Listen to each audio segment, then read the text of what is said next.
안녕하십니까. 한국MPL협회장 이영주입니다. 이번 내용은 주택저당권과 관련해서 제1편 주택저당권과 유동화에 대해서 설명드리겠습니다. 주택저당권과 유동화 개념. 주택저당권과 관련해서 나오는 용어 4가지를 먼저 설명드리고 시작하겠습니다. 주택저당권 또는 주택저당채권. 주택저당권이라는 것은 주택담보대출 시 금융기관이 설정한 근저당권을 주택저당권이라고 합니다. 주택저당권 유동화 또는 현금화. 주택저당권 유동화라는 것은 주택저당권자인 금융기관이 자신이 주택저당권을 담보로 주택저당증권을 발행하거나 또는 질권대출을 이용하여 제3자로부터 자금을 조달하는 것을 유동화라고 합니다. 주택저당증권입니다. 주택저당증권은 제도권 금융기관이 주택을 담보로 대출해준 주택저당채권을 대상자산으로 발행하는 증권입니다. 우리나라에서는 1999년 주택저당채권 유동화회사법이 제정되어 주로 한국주택금융공사가 주택저당채권을 담보로 MBS, 즉 주택저당증권을 발행하고 있습니다. 질권대출입니다. 질권대출은 비제도권 금융기관이 주택을 담보로 대출해준 주택저당채권을 담보로 저축은행이나 캐피탈사로부터 대출을 받는 것을 질권대출이라고 합니다. 자, 주택저당증권과 질권대출의 가장 큰 차이점은 주택저당증권은 제도권 금융기관이, 질권대출은 비제도권 금융기관입니다. 누구로부터? 주택저당증권은 한국주택금융공사로부터, 질권대출은 저축은행이나 캐피탈사로부터 대출을 받는 것을 말합니다. 요거를 표로 좀 더 설명드리겠습니다. 제도권 금융기관이 주택저당권을 유동하는 방법입니다. 제도권 금융기관이라고 하면은 시중은행을 생각하시면 될 것 같습니다. 여기 주택을 보유한 개인이 있습니다. 이 개인이 주택을 담보로 금융기관으로부터 근저당권을 설정해주고 대출을 받습니다. 이 대출을 해준 금융기관은 주택저당권을 보유하게 됩니다. 이 주택저당권을 보유한 금융기관은 자신이 보유한 주택저당권을 담보로 한국주택금융공사로부터 주택저당증권을 발행해서 대출을 받습니다. 대출이란 표현이 적당한 표현은 아니지만 이해를 돕기 위해서 제가 대출이라고 표현을 하겠습니다. 이렇게 받은 대출금으로 다시 금융기관은 주택을 보유한 개인한테 주택담보대출을 하여줍니다. 이렇게 이루어지는 순환구조를 우리가 유동화라고 합니다. 자, 비제도권 금융기관이 주택저당권 유동화입니다. 여기서 비제도권 금융기관이라고 하면은 가장 대표적인 게 대부회사를 생각하시면 될 것 같습니다. 자, 주택을 보유한 개인이 있습니다. 이 개인이 자신이 주택을 담보로 대부회사로부터 근저당권을 설정해주고 대출을 받습니다. 이 대부회사는 주택저당권을 보유하게 됩니다. 이 대부회사가 자신이 보유한 주택저당권을 담보로 저축은행이나 캐피탈사로부터 대출을 받습니다. 어떻게? 질권을 설정해주고 대출을 받게 됩니다. 이 받은 대출금으로 다시 주택을 보유한 개인한테 주택담보대출을 해줍니다. 이러한 순환구조를 우리가 유동화라고 합니다. 사례를 갖고 다시 한번 설명드리겠습니다. 여기 사례에 서울 소재 KB 시세 10억 원인 아파트가 있습니다. 이 아파트를 담보로 LTV 70%인 7억 원을 대출을 받고자 합니다. 아파트를 갖고 주택담보대출을 받습니다. 맨 처음에 시중은행 가서 1순위로 LTV 50%까지 5억 원을 대출받습니다. 현재 우리나라는 주택담보대출 시 LTV 50%까지 대출을 해줄 수 있기 때문에 5억 원까지 대출을 받을 수 있습니다. 이 주택담보대출을 해준 시중은행은 자신이 대출을 해주고 제1순위 주택저당권을 가지고 있습니다.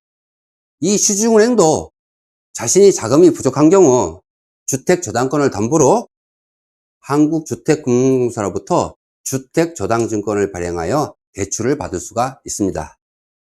이러한 유동화는 1999년부터 시작이 되었습니다. 자, 여기서 5억 원까지 1순위로 대출을 받았는데요. 추가로 2억 원을 더 받고 싶은 경우 시중은행에서는 받을 수가 없고 대부회사에 가서 받을 수가 있습니다. 자, 이 개인이 2순위로 대부회사에 가서 부족한 나머지 20%를 2억 원을 대출을 받습니다. 이 대부회사는 대출을 해주고 2순위 주택저당증권을 갖고 있습니다. 이 주택저당권을 갖고 저축은행이나 캐피탈사에게 다시 질권대출을 받아서 현금을 확보합니다. 2순위 주택저당채권을 유동화하는 것은 2019년부터 시작이 되었습니다. 자, 이렇게 주택을 담보로 주택을 소유한 개인이 주택담보대출 받는 방법이 있고요. 주택을 대출해준 금융기관이 자신이 갖고 있는 주택저당권을 담보로 대출을 받을 수도 있습니다. 주택담보대출 LTV 비율과 후순위 주택저당권 유동화 시장에 대해서 살펴보겠습니다. 2018년 9월 이전까지 금융기관은 주택담보대출 시 LTV 70%까지 하여 주었습니다. 그러면 금융기관이 주택담보대출 시 LTV 70%라는 기준이 어떻게 나왔는지 살펴보겠습니다. 2008년도에 리먼브러스 사태와 세계 금융시장이 위기가 옵니다. 이 영향으로 국내 주택가격도 시세의 60%까지 폭락을 하게 됩니다. 다행스럽게도 1년 뒤에 70%, 2년 뒤에 80%까지 주택가격이 회복이 됩니다. 당시 경험을 바탕으로 금융기관은 주택담보대출 시 LTV 70%까지는 원금 손실 위험이 없는 안전한 대출로 생각하게 되었습니다. 이후 주택담보대출 시 LTV 70%라는 기준이 이때 만들어지게 됩니다. 이렇게 만들어진 LTV 70% 기준은 10년 동안 유지됩니다. 그러다가 2018년 9월에 주택가격 안정화 정책이 발표가 됩니다. 이 안정화 정책이 발표되면서 주택담보대출 시 LTV 비율이 40%까지 제한을 받게 됩니다. 그러다가 최근에는 완화돼서 LTV 50%까지로 바뀌었습니다. 이렇게 LTV 50%로 바뀌자 나머지 부족한 20%의 시장이 생기게 되었습니다. 이 시장을 누가 진입했냐? 대부회사가 이 안전한 20% 시장을 진입하게 됩니다. 근데 대부회사는 회사 구조상 대출을 해주기에는 항상 자금이 부족합니다. 또 이 LTV 50%로 바뀌면서 저축은행과 캐피탈사는 주택담보대출을 못하는 상황에 처하게 됩니다. 왜냐하면은 주택담보대출 비율을 LTV 50%로 제한을 하자 일반인들이 주택담보대출 시 금리가 싼 시중은행을 선호하게 됩니다. 그러면서 저축은행과 캐피탈사는 사실상 주택담보대출을 못하게 되는 상황에 놓이게 됩니다. 이때 저축은행과 캐피탈사가 주택담보대출의 우회 상품인 질권대출 상품을 만들기 시작합니다. 이 질권대출은 아까도 앞에서 설명드렸듯이 이 대부회사가 나간 주택 저당권을 유동화시켜주는 상품입니다. 그래서 이때 2019년도에 처음으로 후순위 주택저당권 유동화가 시작하게 된 것입니다. 근데 저축은행과 캐피탈사가 이 주택저당채권을 유동화시켜주는 질권대출 상품을 확장하고 싶지만 많이 확장을 할 수가 없습니다.